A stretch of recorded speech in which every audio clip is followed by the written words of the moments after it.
So Spencer, our usual weekly catch-up now on a Friday. It's been a tough start to November, I think, to say the least. Now you've had a couple of days to reflect on Boreham Wood. What are your thoughts of that? Another close game, really. Key moments gone against us. Poor defending. It's not, terrible first goal. Poor second goal from us. We've switched off on a defensive pattern. Get ourselves back into it. I think it's mutually agreed, isn't it? We dominate the rest of the half, dominate the start of the second half, first 5 minutes, some great chances. And then there's a hell of a decision. Obviously, I've now seen it about a dozen times. It's now up on their highlights. That's a Stonewall handball. And 2-1 down, these are big moments. And, the referee, in our view, has got it badly wrong. He's moved his hand almost to the ball as well. So it's... in the current rules, that's an easy as a handball penalty as you're going to get. That brings it, the chance to get to 2-2. Then we concede a really poor set piece, third goal. So we've conceded an own goal, a slight deflected goal, and a set piece again, and we're 3-1 down. And then, to be honest, we give it a go for a couple of minutes.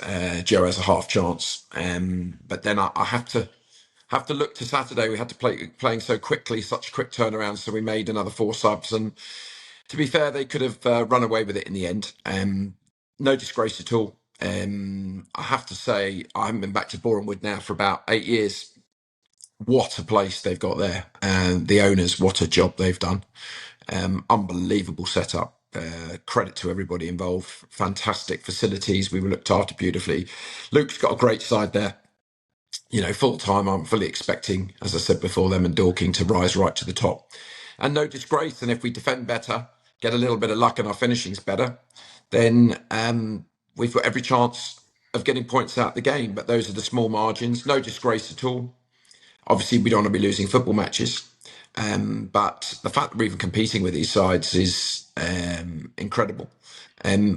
Obviously, I'm always disappointed after a game losing. So it's difficult to take. And, when you see that such key decision for a penalty that doesn't go your way, but you can't excuse the fact that we're conceding a lot more goals than we've done before in recent this season. So, and at the end of last season. So, work to be done. But we're still had a fantastic start to the season, and we know we're in a very tough run of games, and we've got to stay together and know we've got good players, and we have plenty of chances. I mean, I don't know many teams that will go to Boreham Wood and dominate them for sort of 40-45 minutes like we did and have 6-7 chances.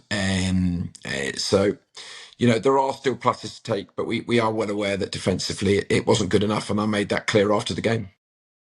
And if we're looking ahead then to Slough, our opponents on Saturday, what type of side are they and what can we expect from them? They have started as well as us. I mean, I think they're 3 points behind, but with the game in hand. So, been top as well. Fantastic start. Another team massively overachieving financially. Obviously, Scotty's a friend of ours. Lots of players that know each other. It's an interesting game because, hand on heart, we genuinely don't know what to do, which is a rarity for me. We know each other so well that it's difficult on one of these tactical games to what to do. And obviously, we look good in one area and we don't look so good in other areas. And it's such a quick turnaround. I'm going to have to do a roll call tomorrow to see who's fit. So it's a really difficult game. They've drawn a lot of games, but they've just won 3-0 on Tuesday. Look very, very good. They're direct. They've got pace. They can certainly hurt us at set pieces. But it's like every game. I generally don't see any game where you're turning around saying, that there's a big favourite for the game, except for when perhaps you are playing one of the very best full-time sides. So, it is a cliche who performs well on the day. I know we can win the game. I'll be honest, so can they. They'll believe absolutely they can win the game. And, it's a great game because the clubs get on so well. Notwithstanding the little incident happened the other year, we really do get on so well. So I'm really hoping all our fans turn out again. We're right up there. We've had a fantastic start. As I said, We know that this run of games is particularly difficult, but that's no disgrace. We're already massively overachieving. We're playing some great stuff, and the weather looks okay, and we're hoping everyone gets down again. We get a good attendance. It's a local game for the opposition as well, so it's one to be excited about. And it's the old cliche. We know we need to play very well to win the game, and hopefully it's an exciting game, and we can come out the right side again, because we've not become a bad team in the last few weeks, and even if it goes against us tomorrow, we're not a bad side. And we know where we have areas of concern. We know we need another striker at the club, but in the same breath, we brought Corley back up. We can't afford to do everything. There's a balancing act. That's my decision at the moment. We're certainly looking for another striker, but we have to balance these things. We have a budget, so we can't have everything. And Miller's has done great, and he's up there at the top scorers.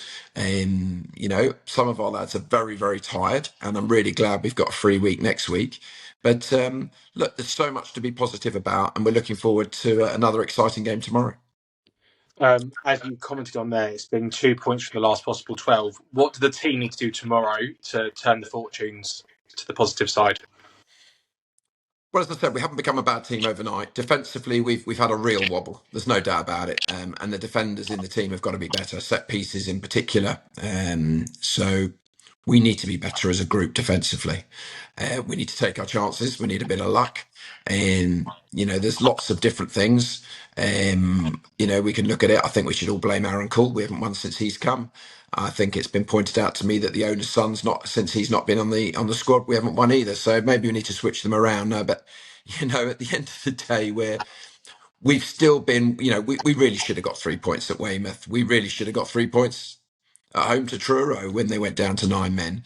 We were banging the Dorking game, that we've already been through. And as I said, if things had gone slightly different, they are small margins. We could have got something at Boreham Wood, and these are really good teams. So look at the overall context where we are. We've got 27 points. I think we're sitting 5th, 6th or 7th. It's very congested up there. And look at all the teams below us, considerably below us. We've started really, really well, and we've got to stick together. And we know that we can win football games. We also know that if we make the mistakes we've been making, we're going to lose football games, and changes will have to be made, particularly in that defensive area. So another really pacey, direct side coming tomorrow that are also, as I said, good at set pieces. So it's those small margins. But I don't want to take anything away from the positivity of the start we've had. We'll always be frustrated, no one more than me, if we don't win. But I think that's because we've set expectations so high, the way we've been in the whole of 2024. And that's a little bit dangerous. Even for myself, to perhaps go too hard at the team sometimes. Sometimes you just get beaten by a better side on the day. And what I can say is in those last few games, they have been small margins. And if the little moment, a bit better defending, and taking our chances, these are all cliche stuff. But we're still in a really good place. If you'd said we'd be where we are right now at the start of the season, pretty much every manager bar a couple of the full-time promotion favourites would bite your hand off. So, we want to be positive, get the fans there again tomorrow, and, win, lose or draw, continue to be positive, and keep trying to progress. And then we've got every chance in every game. But as I said, that's the enjoyment of the National League South this year. It's really tight, loads of good sides, and cliche, it's pretty much the better team on the day gets the points. So if we just have a quick squad update then, because I'm conscious that obviously Ollie Pendlebury wasn't featured during the week. CJ's still at Uxbridge on dual registration at the moment. The two loanees as well, Jake and Jack, haven't been featuring the last couple of games. Where are we at in terms of the squad? So quickly, Pendlebury, I stood down for the week. He's had a newborn baby, so massive congratulations to him and his partner. So he's 10 days into that, and I just felt he's tiring. We've got a lot of lads in that position, so I stood him down from training in the game, to give him a rest and to try and get some better sleep and to enjoy his newborn baby. So I've spoken to him today. He's absolutely back in the squad tomorrow, and that was the plan. So we stood him down. Both loanees have got knocks. Jack is playing for Luton tonight. to regain fitness, but he hasn't been available, and that's the same for Jake. He's not been available. So and as I speak to you, and the phone's ringing, that's Jake calling me. So he's been ruled out as well by Watford. So they've both been unavailable due to injuries they sustained at their parent clubs. CJ is doing what he's doing. He's enjoying his football at Uxbridge, and it's in his hands. We've not going to go over the old ground. It's down to him to decide when and if he's ready. But he's playing regularly, and that's what he's enjoying. So, ultimately, we've got a good squad at the moment. It's a very, very young squad. We brought in Matty MacArthur, who's getting up to match fitness. Was a lad that we saw last year on loan at Dartford from Gillingham, and it's competitive. Yes, of course, we haven't got huge banks of experience, and we haven't got the big, strong men that cost an awful lot of money, but we have to embrace what we do have, and that's a fantastic group of players, predominantly young with a few wise older heads, and we've started really, really well. So we'll see where that takes us. And then just on a final note then, I'm conscious that a Farnborough game is never boring at the moment. It seems to be goals galore, either for us or against us consistently.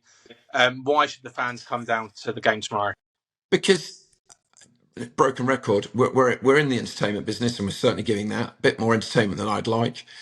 We're right at the top end of the division, like that, and that's a fantastic overachievement. To have over 1,500 people last week was just fantastic. The away support at Boreham was great, and considering the start we gave them for the first sort of 10, 12 minutes, they started singing. We got right back into it, so we're very, very grateful. The place is in fantastic state. The stadium, the volunteers, the amount of young families that are attending the games. We're on a massively upward trajectory, and we're enjoying it. And you need to enjoy it because we're in a little bit of a results haven't been as good as we'd like in the last couple of weeks, but look who we've been playing, and it's fantastic when you look back at all the development that club has made in the last sort of 5, 6, 7 years. So let's stick together, enjoy it. Please get down, grab friends and family to come down. We need your support. It's another really exciting game against local rivals and players that we know and management that we know, and it's another game to really embrace, and fingers crossed we can get the 3 points on the day. Fingers crossed. Absolutely right, Spencer. Well, good luck for Saturday, Spencer, and thanks for your time. Thanks, Mike.